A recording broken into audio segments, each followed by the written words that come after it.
नमस्कार दोस्तों, आज बहुत दिनों बाद फिर से एक बार इस चैनल पे मैं फिर से और आपके सामने आज हम यहाँ पढ़ाने जा रहे हैं कंप्लीट डबल सर्कुलेशन सिस्टम।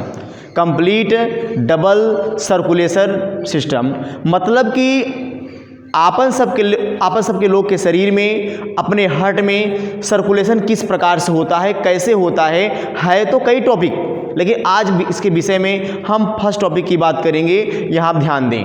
अब यहाँ है कंप्लीट डबल सर्कुलेशन। ठीक, कंप्लीट का मतलब ये होता है, देखो बर्ड और मैमल के अंदर, ध्यान दें सभी लोग, बर्ड और मैमल के अंदर, बर्ड आप जानते हैं पक्षियों के अंदर, मैमल्स यानी ह्यूमन बॉडी के अंदर कंप्लीट डबल सर्कुलेशन सिस्टम पाई जाती है। कंप्लीट का मतलब होता है पूरी तरह से, double circulation system, double circulator system मतलब ये होता है कि पूरे हमारे, जैसे मान लीजिए कोई हमारा हार्ट है, यहाँ मेरे हार्ट है, हार्ट में जो हमारा हार्ट है, हार्ट 4 चैम्बर्ड होता है। अब इसमें क्या होता है कि पूरे बॉडी का इम्प्योर ब्लड हमारे यहाँ पे राइट एट्रियम में आया, फिर यहाँ से राइट वेंट्रिकल में गया, फिर हमारे लंग्स में गया और फिर हमारे लेफ्ट एवरिकल में आया और फिर लेफ्ट वेंट्रिकल में आया। इस प्रकार से हमारे शरीर में जो ब्लड होता है दो बार होकर तब पूरे बॉडी पार्ट में जाता है, इसलिए हम बोलते हैं डबल सर्कुलेटर सिस्टम। ध्यान दें, हमारे शरीर में जो हार्ट होता है, हार्ट में 2 बार ब्लड का आना ही क्या है, डबल सर्कुलेशन है। अब हम बात करते हैं, बर्ड में भी ऐसा होता है और मैमल्स में भी ऐसा होता है। पहला 4 चैम्बर्ड हार्ट, हमारे अंदर जो हार्ट होता है 4 चैम्बर्ड अर्थात 4 पार्ट होते हैं, जैसे कि मैंने आपको बताया। और उसके बाद में 2 एट्रियम है और 2 वेंट्रिकल, इसको एवरिकल भी कह सकते हो, एट्रिया भी कह सकते हो, इसको वेंट्रिकल भी कह सकते हो और वेंट्रिया भी कह सकते हो। ठीक, तो यहाँ 2 ये है और 2 ये है। ऊपर जो होता है, अपर साइड जो होता है वो एट्रिया होता है और नीचे क्या होता है, ये वेंट्रिकल होता है। अब no mixing of deoxygenated and oxygenated blood मतलब हमारे शरीर में, हमारे हार्ट में, हमारे शुद्ध और अशुद्ध, pure and impure, oxygenated blood and deoxygenated blood का मिक्सिंग नहीं होती है। ध्यान दें। अब एक मैं छोटा सा यहाँ डायग्राम में दिया हूँ, है तो कई डायग्राम, ध्यान दें, डायग्राम तो कई हैं, लेकिन हम यहाँ पहले फर्स्ट डायग्राम की बात करेंगे, पहला डायग्राम की बात करेंगे। ये आपन सबका हार्ट है, हार्ट में आप देख रहे हैं यहाँ है बॉडी पार्ट, पूरे ध्यान दें।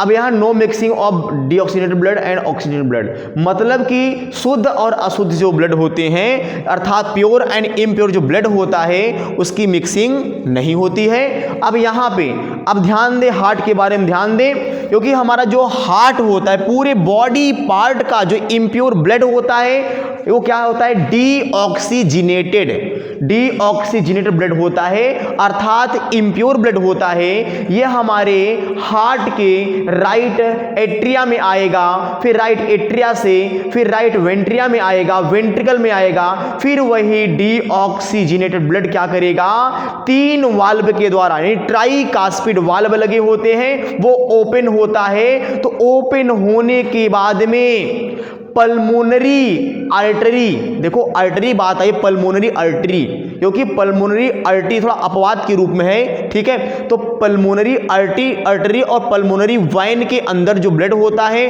पल्मोनरी आर्टरी में अशुद्ध रक्त होता है, इम्प्योर रक्त होता है, इम्प्योर ब्लड होता है, और पल्मोनरी जो वाइन होती है, वाइन में वैसे भी आप जानते हैं कि जो ब्लड होता है इम्प्योर होता है, लेकिन वहाँ पे इम्प्योर की बात नहीं है, वहाँ प्योर की बात है। मैंने पहले 2 बातें बता दिया कि भाई देखो पल्मोनरी आर्टरी में जो होता है वो कैसा ब्लड बहता है, प्योर होता है, और पल्मोनरी वाइन में कैसा ब्लड होता है भैया, इम्प्योर होता है। ध्यान देना। अब यहाँ पे अब डीऑक्सीजनेटेड ब्लड ये पल्मोनरी आर्टरी के द्वारा कहां जाएगा? लंग्स में। लंग्स में गया तो लंग्स क्या हुआ? हमने ऑक्सीजन लिया, ऑक्सीजन लेने के बाद में उसे प्योर कर दिया गया। प्योर होने के बाद में फिर वो ऑक्सीजनेटेड, जब प्योर हो गया तो उसमें क्या हो गया? ऑक्सीजनेटेड ब्लड, अर्थात वो प्योर हो गया ब्लड। फिर कहां आया? लेफ्ट एवरिकल में आया, फिर वहां से क्या गया? लेफ्ट वेंट्रिकल में आया, वही ऑक्सीजनेटेड ब्लड फिर कहां हुआ? अब इसके द्वारा हम होता है तो इधर से वाल्व, लेकिन मैं यहां से बता दे रहा हूं, यहां एक पतली सी वाल्व, पतली सी क्या, काफी मोटी मजबूत वाल्व होती है जिसका नाम है एओर्टा। क्या नाम है? एओर्टा नाम है, एओर्टा। ठीक है, तो एओर्टा के द्वारा सारा जो ऑक्सीजन ब्लड होता है पूरे ऑल बॉडी पार्ट को दे दिया जाता है। इतना बात आप समझ गए होंगे। और बीच में दो चारों चैम्बरों के इधर जो हमारा लेफ्ट एट्रिया और लेफ्ट वेंट्रिकल, फिर राइट एट्रिया और राइट वेंट्रिकल के बीच में एक मोटा सी झिल्ली होती है, मोटी झिल्ली होती है, काफी थिक होती है, इसका नाम है इंटरवेंट्रिकल सेप्टम। यानी इंटरवेंट्रिकल सेप्टम का मतलब ये है कि हमारे लेफ्ट एट्रियम को और राइट एट्रियम को ये डिवाइड करती है। फिर आइए यहां देखते हैं थिकनेस, कुछ यहां है थिकनेस ऑफ वाल, मतलब हार्ट के वाल की थिकनेस क्या होती है? थीनेस्ट, जो सबसे पतला वाल होती है वो किसकी होती है भैया? एवरिकल की। आप देख रहे हैं एवरिकल और एवरिकल, तो एवरिकल वाल जो होती है काफी क्या होती है? थीनेस्ट, मतलब सॉरी थीनेस्ट होती है, यानी काफी पतली होती है। और जो थीकर होती है यानी थोड़ा सा मजबूत होती है, वो राइट वेंट्रिकल होता है। क्या होता है भैया? राइट वेंट्रिकल, ये वाला। लेकिन यहां पे थिकेस्ट अर्थात अधिक मजबूत कौन होती है? लेफ्ट वेंट्रिकल, क्योंकि लेफ्ट वेंट्रिकल क्या करता है? बहुत तेजी के साथ, बहुत इसको मेहनत करना पड़ता है, काफी forcefully blood are transfer in our body with the help of left ventricle के द्वारा ऐसा होता है। यहां अगर लंग्स की बात आए तो वहां पल्मोन की, जहां पल्मोन की बात आए तो समझ लेना लंग्स है, और जहां हिपैटिक की बात आए तो समझ लेना लीवर है। अब यहां हार्ट में हम कुछ बातें और कर लेते हैं। राइट चैम्बर है और लेफ्ट चैम्बर है। यहां आपने देखा राइट चैम्बर और फिर हमारे क्या था? Left chamber. ठीक है, लेफ्ट चैम्बर, राइट चैम्बर में राइट एट्रिया होता है, राइट वेंट्रिकल होता है, और लेफ्ट में भी क्या होता है? लेफ्ट एट्रिया और लेफ्ट वेंट्रिकल होता है। अब यहां पे इसमें ओनली हमारे राइट चैम्बर में, अर्थात इस तरफ राइट चैम्बर में कैसा? ओनली डीऑक्सीजनेटेड ब्लड का कैरी होता है, बहता है।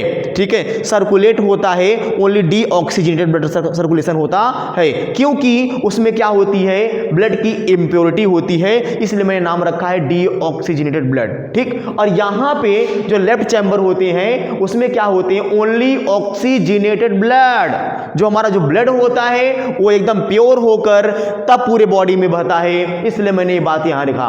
और यहां पे थोड़ा देखिए, right ventricle pump to lungs known as pulmonary chamber, मतलब जो हमारा राइट वेंट्रिकल होता है नीचे वाला, देखिए इधर नीचे वाला राइट वेंट्रिकल। अब यहां देखें आप लोग, अब यहां पे right ventricle pumps to lung के द्वारा, क्या उसका नाम है? जो हमारा राइट वेंट्रिकल होता है लंग में पंप करता है ब्लड का, उसका नाम है पल्मोनरी चैम्बर। और यहां पे pumps blood to whole body part, सभी बॉडी पार्ट को जाता है, उसका नाम है सिस्टेमिक चैम्बर। क्या नाम है? Systemic chamber. ठीक है, थोड़ा सा यहां देखते हैं। सर्कुलेशन दो प्रकार का होता है, पल्मोनरी सर्कुलेशन और सिस्टेमिक सर्कुलेशन।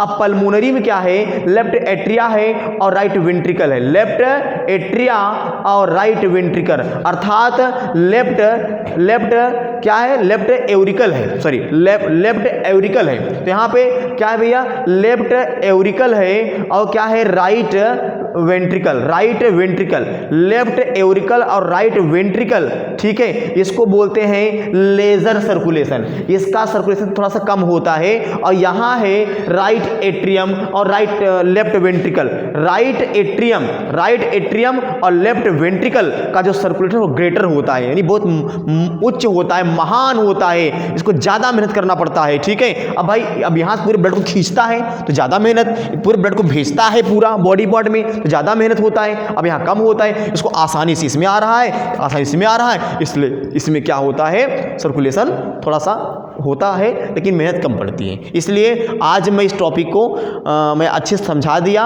हम आगे आपको और अच्छे अच्छे टॉपिक हम देते रहेंगे दोस्तों। नमस्कार।